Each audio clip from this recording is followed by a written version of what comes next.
Кырсык башталганда адам дайыма өзү менен алып жүргөн буюмдарын, телефон жана өздүгүн тастыктоочу документтерин топтомун алып 10 секунд ичинде сыртка чыгып кетиши керек. Эгерде жер титирөө учурунда адам биринчи кабатта болсо, анда 10-15 секундтан соң биринчи титирөөдөн кийин көчөгө чыгып кетүүгө мүмкүнчүлүк бар.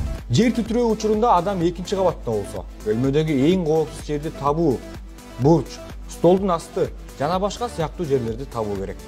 Эч качан терезеден секирбеңиз. Эгер жер титирөө учурунда адам сыртта болсо, туруксуз курулуштардан, кыйроочу чакан имараттардан алыс болуу зарыл.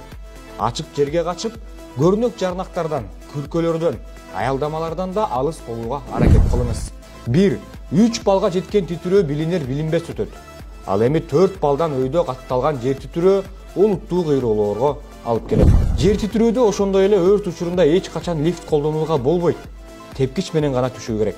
Имараттан чыгып баратканда баардык электр, газ булактарын өчүрүп, суу түтүктөрүн бекитип салган оң.